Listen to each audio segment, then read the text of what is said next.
जितने वक्तागण बैठे हैं उसमें प्रेसिडेंट गुरु साहब, मैं आप तमाम लोगों से माफी चाहता हूं। मैं मध्य प्रदेश में था और मैं बराबर समय पे आ गया रहता, लेकिन हमारे उस पुलिया पर जाम लग गया जिसकी वजह से मुझे दूसरे तरफ से आना पड़ा। आज हमारा भी समापन था मध्य प्रदेश में सिवनी जिले में। जो सब्जेक्ट आप लोगों ने चुना है पैसा इम्प्लीमेंटेशन का, बहुत कंट्रोवर्शियल सब्जेक्ट है। 1996 में ये जो सब्जेक्ट यानी ये जो एक्ट बनाया गया है, panchayat extension in schedule area, साथियों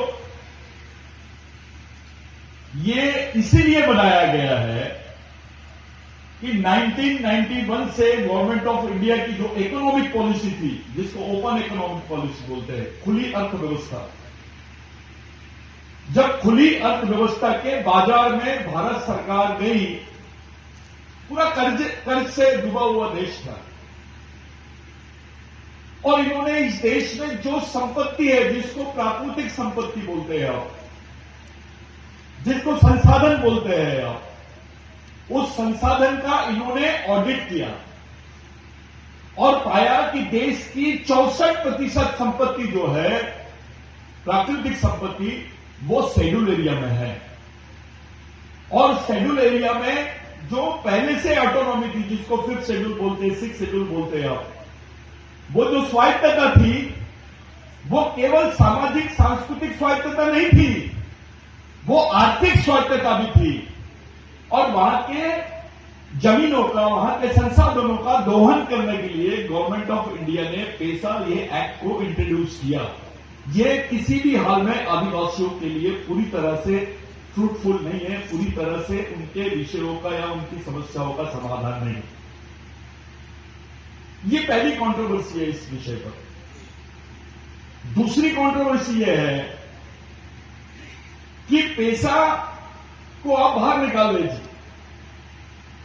आप 5th शेड्यूल और 6th शेड्यूल को देखो तो जो 5th शेड्यूल है और 6th शेड्यूल है, ये इंडियन कॉन्स्टिट्यूशन में, कॉन्स्टिट्यूशन अंडर इंडियन कॉन्स्टिट्यूशन, संविधान के अंतर्गत संविधान का विषय है। बाबा साहब ने, जयपाल मुंडा ने इसको रखते वक्त संविधान के अंतर्गत एक नया संविधान, यानी पैरेलल कॉन्स्टिट्यूशन जिसको बोलते हैं आप लोग, वो पैरेलल कॉन्स्टिट्यूशन को इंट्रोड्यूस किया। और पैरेलल कॉन्स्टिट्यूशन में उसको इंट्रोड्यूस करते वक्त एक बड़ी बात सामने आई कि भाई ये जो अनुसूचित क्षेत्र है, इसमें रहने वाले आदिवासी को ही बेनिफिट मिलेगा क्या, या गैर आदिवासियों को भी बेनिफिट मिलेगा क्या? ये एक बड़ा विषय था उसका। तो बाबा साहब ने इस पर एक एनालिसिस किया कि नहीं, क्षेत्रीय स्वायत्तता जो है उसका फायदा सभी लोगों को मिलेगा, वहां रहने वाले प्रत्येक नागरिक को मिलेगा, लेकिन जो सांस्कृतिक, सामाजिक और आर्थिक स्वायत्तता का जो फायदा है वो वहां के आदिवासियों को ही मिलेगा। ऐसा प्रोविजन डॉक्टर बाबा साहब अम्बेडकर ने किया। साथियों, 1996 का जो पैसा एक्ट है, इसकी वजह से जो प्रॉब्लम्स खड़ी हुई है देश में, उसको देखना बहुत जरूरी है। चाहे शेड्यूल कास्ट हो, ओबीसी हो, मैं शेड्यूल कास्ट, शेड्यूल ट्राइब और मुस्लिम माइनॉरिटीज के लोगों को अनडिक्लेयर्ड ट्राइब्स बोलता हूं। परिभाषित, अपरिभाषित आदिवासी, आप अगर अपने आप को अपरिभाषित आदिवासी बोल देते हो तो आपके माइंड का जो एटमॉस्फियर है, जो उसका एरिना है, वो चेंज हो जाता है। आप देख लीजिए, ये जो अपरिभाषित आदिवासी, जो आप मूल निवासियों की बात कर रहे हैं, उसमें ये शब्द बहुत इंपॉर्टेंट लगता है आपके जीवन में। अपरिभाषित आदिवासी, ये जो 1996 का अमेंडमेंट हुआ, ये इस देश के आदिवासियों को उनके परंपरागत आर्थिक और सामाजिक सांस्कृतिक अधिकारों से वंचित करने के लिए बनाया गया। क्योंकि ये जो आर्टिकल है, ये आर्टिकल 13(3)(c), जिसमें बोला गया है कि किसी भी तरीके से आप आदिवासियों के कस्टमरी लॉ को चेंज नहीं कर सकते। You can not change the culture of Adivasi. ये भारत के आर्टिकल में, भारत के संविधान में सबसे इंपॉर्टेंट चीज है जो यूसीसी ला रहे हैं लोग, जो यूनिफॉर्म सिविल कोड की बात कर रहे हैं। ये आर्टिकल उनके लिए सबसे बड़ा हर्डल है। जब तक के इंडियन कॉन्स्टिट्यूशन में ये आर्टिकल रहेगा, ये देश हिंदू भारत नहीं बन सकता। इस आर्टिकल को समझने की जरूरत है। इंडियन कॉन्स्टिट्यूशन में जिस तरीके का प्रोविजन इस देश के आदिवासियों के लिए किया गया है, एक्चुअली ये प्रोविजन एक्सपांड होना था। डॉक्टर बाबा साहब आंबेडकर ने प्री कॉन्स्टिट्यूशन डिबेट में बोला था कि we are introducing this article to get expand in future. यानी ये जो सामाजिक, सांस्कृतिक, आर्थिक स्वायत्तता है इस देश के ओबीसी, इस देश के एससी, इनको भी मिलनी चाहिए।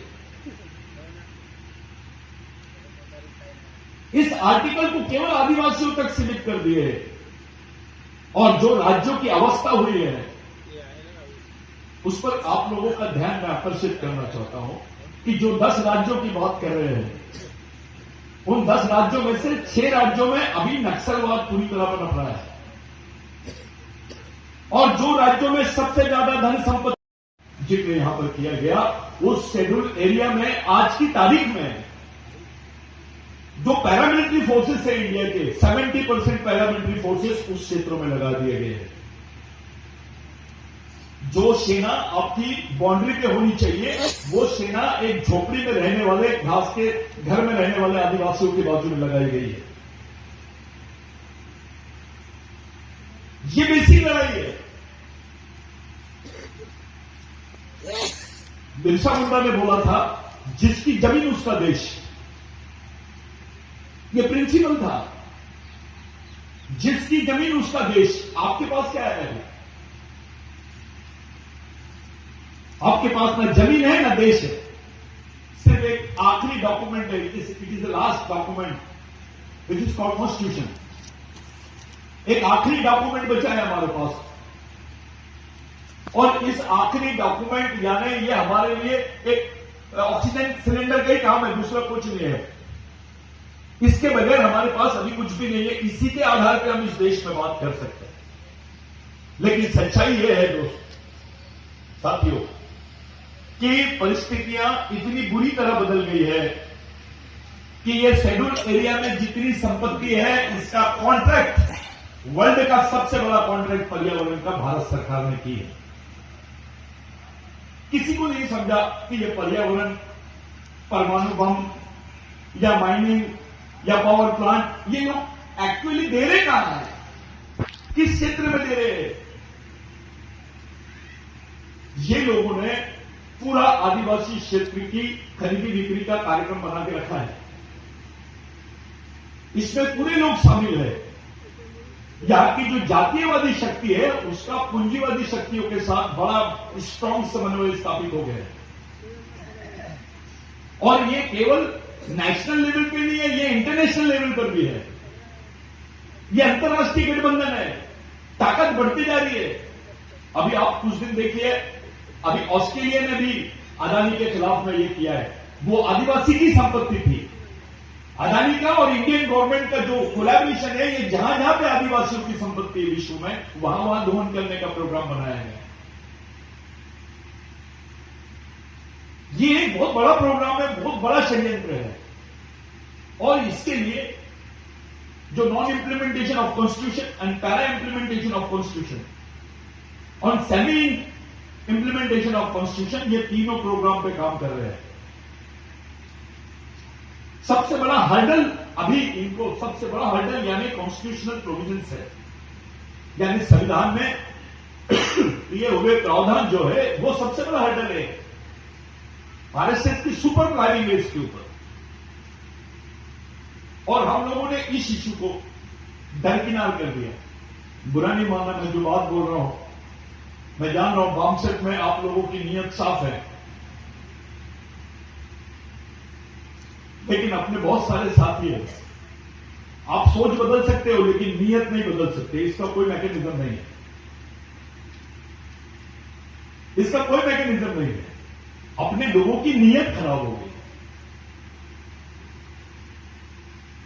ऐसी भयानक परिस्थिति से आदिवासी गुजर रहे हैं। अभी जस्ट 4 महीने 2023 में गवर्नमेंट ऑफ इंडिया ने एक बिल इंट्रोड्यूस करी साहब, फॉरेस्ट कंजर्वेशन बिल। मैं खुद पिटिशनर हूं, उसको स्टे किया हूं मैंने सुप्रीम कोर्ट में। गवर्नमेंट ऑफ इंडिया को हमने पार्टी बनाया उसको। अगर वो बिल इंप्लीमेंट हो जाता तो करीब करीब इस देश के 5 करोड़ आदिवासी विस्थापित हो जाते हैं। और आदिवासियों को उनकी पहचान के साथ उनके इतिहास को और उनके वजूद को यानी उनके अस्तित्व को खत्म करने का षड्यंत्र बनाया गया है। एक पहचान, दूसरा उनका अस्तित्व और उनका इतिहास, ये तीनों चीजों को खत्म करके ये लोग इस देश में एक नए राष्ट्रवाद के कंसेप्ट को खड़ा करने की तरफ जा रहे हैं।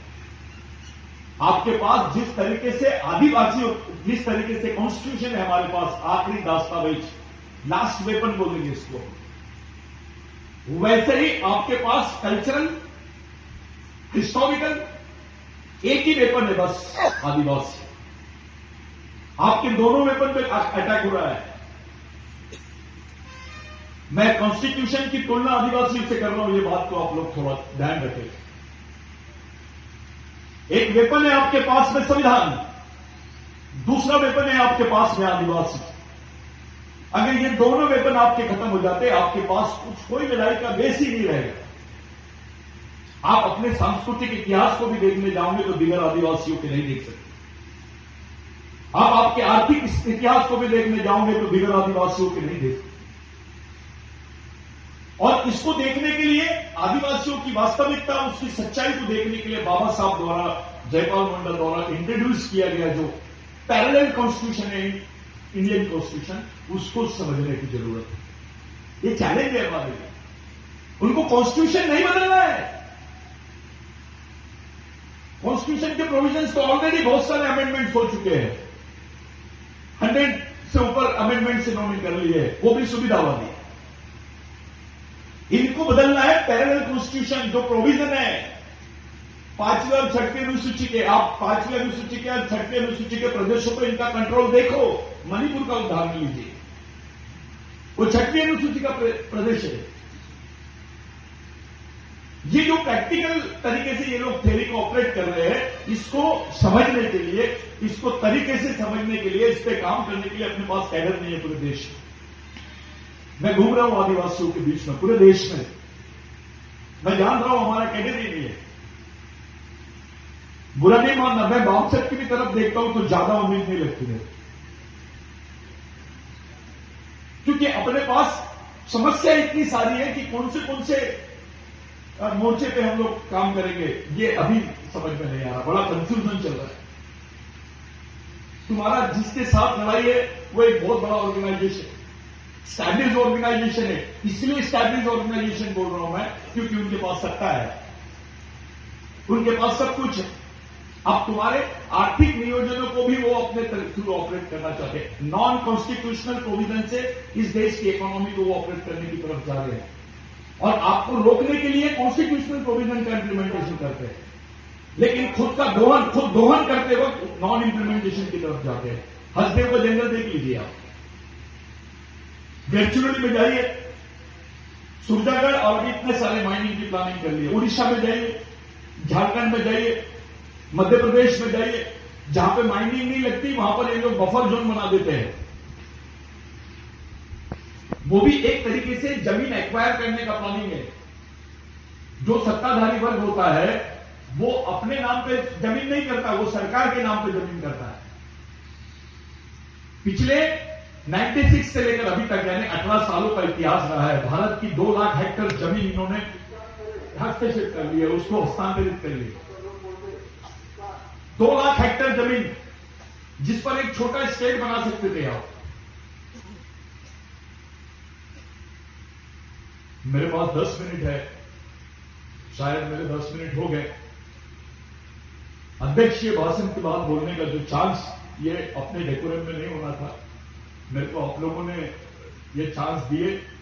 मेरा एक फर्ज है कि आप जैसे कैडेट्स के सामने उस बात को रखना।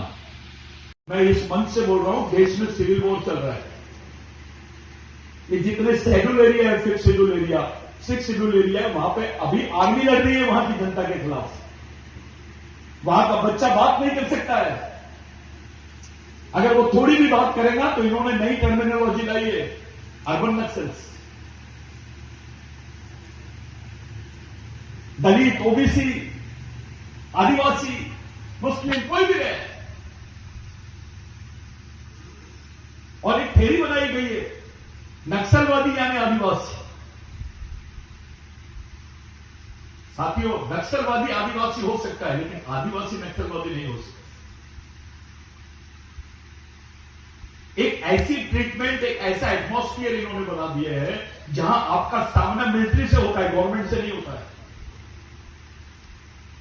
आपका जो डायलॉग है वो मिलिट्री से होता है। क्या डायलॉग करेंगे आप? जाइए छत्तीसगढ़ में जाइए, आप एक्सपेरिमेंट कीजिए, झारखंड में जाइए, उड़ीसा में जाइए, गढ़चिरौली में जाइए, बस्तर में जाइए, गुजरात के जो डांग जिले के जो बॉर्डर से पूरे एरिया आदिवासी एरिया, राजस्थान के आदिवासी एरिया में जाइए आप। 16 लाख हेक्टेयर जमीन अभी ये लोग पिछले 6 महीने के अंदर ये लोग देने वाले हैं पूरे कैपिटलिस्ट लोगों को। उसी के लिए गवर्नमेंट बनी है ये। और 16 लाख हेक्टेयर जमीन में से अकेले 10 लाख हेक्टेयर जमीन आदिवासियों की है। इनको चाहिए थी ये गवर्नमेंट, क्योंकि अंतर्राष्ट्रीय पूंजीपति वर्ग और राष्ट्रीय पूंजीपति वर्ग ये दोनों इंटरेस्टेड है भारत में। जो हालत भारत के आदिवासी, दलितों की, ओबीसी के विश्व में कहीं नहीं है ऐसी हालत। करेक्ट। अब मैं तो मानता हूं कि ओबीसी की तो कोई आइडेंटिटी नहीं है इंटरनेशनल लेवल पे। कुछ दलितों को लगता है हमारी बौद्ध आइडेंटिटी, रिलीजियस आइडेंटिटी बहुत इंपॉर्टेंट है। मैं नहीं मानता है। जिस तरफ देश जा रहा है, आपको आपकी कल्चरल आइडेंटिटी को खड़ा ही करना पड़ेगा। बिगर उसके आप ऑर्गेनाइज नहीं हो सकते। आपका सामाजिक एकत्रीकरण या सामाजिकीकरण करने की पहली प्रक्रिया केवल सांस्कृतिकीकरण से होती है, कल्चरलाइजेशन। और ये कल्चरलाइजेशन की जो मूवमेंट आप लोगों ने स्टार्ट की, मैं उसको सैल्यूट करता हूं, सही स्टेप है। लेकिन किधर जाएगा, इसका पहले ये रोड मैप तैयार होना चाहिए, इस पर बात होनी चाहिए, इससे डायलॉग होना चाहिए। आप संवाद के लिए लोगों को खड़ा करो, लोगों के ओपिनियन ड्रॉ करो। आप लोग कर सकते हैं, क्योंकि आप इतना बड़ा इंफ्रास्ट्रक्चर, मैं तो बहुत खुश हो जाता हूं कि इतना बड़ा मंच पे मैं बात कर रहा हूं, मुझे मिलता भी नहीं।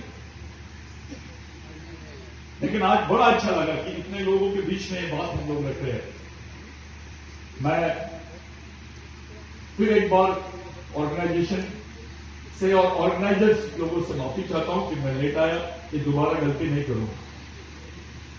मैं भले डिसिप्लिन, व्यवहारिक भ्रष्टाचार की संभावना है, वैचारिक भ्रष्टाचार की संभावना हमारे मूवमेंट में भी नहीं है। हो सकता है कि आने वाले समय में ये परिस्थितियां और जटिल हो जाए हमारे सामने, कि आप लोग जितने बुद्धिजीवी लोग बैठे हैं सामने मंच पे, मैं उन लोगों से रिक्वेस्ट करता हूं